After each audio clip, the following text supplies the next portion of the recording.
Hey guys, hey, it's a weightlifting therapist. Just want to make another quick video. So one of the things I wanted to highlight is what are some of the cues for some internal stimuli relating to some psychotic symptoms. So this is sometimes what I see, when I kind of pick up on, what I notice from kids, and sometimes it can be masked very well. You know, sometimes when these kids clear up a little bit in the hospital I work at, they come back and they tell me, well, the voices are telling me not to talk to you, or the things that I'm seeing are telling me, or I hear the voices saying, none of these people can help you, they can't change you, it's pointless, why are you even trying? Those are things that kids really do struggle with. So sometimes they're really dishonest with me when I ask them, are you hearing or seeing things other people don't hear or see? Sometimes they will mask to the best of their ability. In their reality, I'm somebody that's trying to take away something from them. Sometimes they feel like they're hearing voices or seeing hallucinations or having delusions of grandeur, or they feel like they're a prophet and they're sent by God. They view this as a gift and they don't want to lose it because they're so wrapped into this kind of warped reality for them.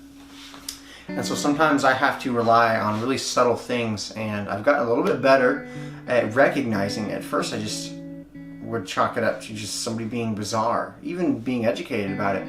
Until I'm in the field and I'm actually working on it, it's hard to read. So like I said, I want to keep this video short. So one of the things I noticed with one of the kids the other day that has had a recent history of having hallucinations, and he reports that he just sees old people just sitting around, walking around, whether they're ghosts or not, he doesn't know. And so, history of having these hallucinations, and then all of a sudden everything gets better, and I'm 100%, 10 out of 10, no depression, no anxiety, no hallucinations, I'm fine.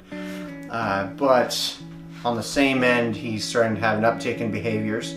He's starting to kind of lash out at peers and staff.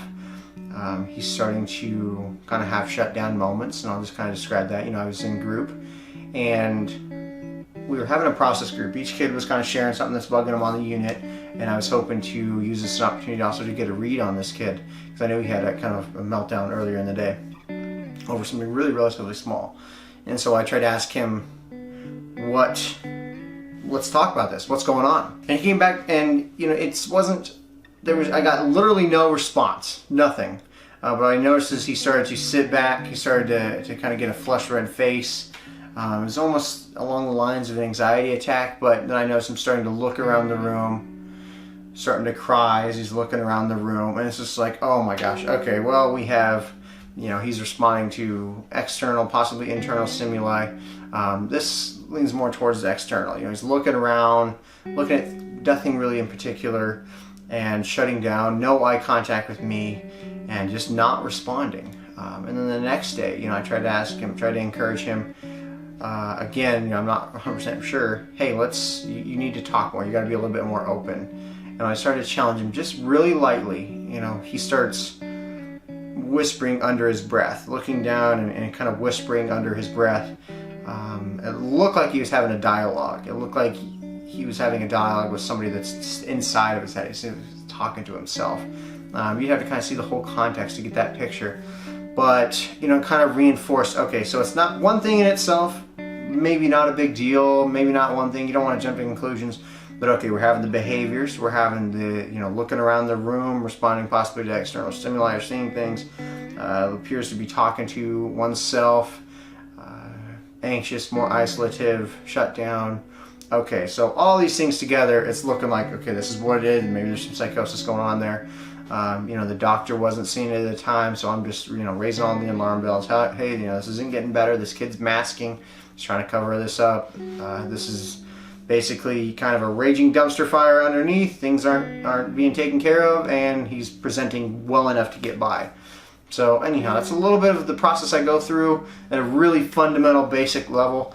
A lot of the staff at the hospital, we rely on each other. Sometimes I might not catch something where somebody else does catch something. I really like to talk to the floor staff or the mental health technicians, the people that are on the floor, keeping the order, working with the patients, helping their basic needs get met.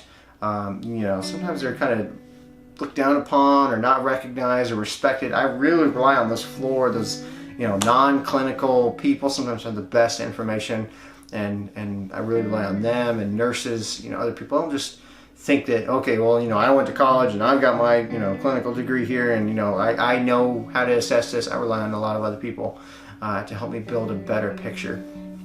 So anyhow, a little bit of the process I go through in a small example, guys. So thank you very much.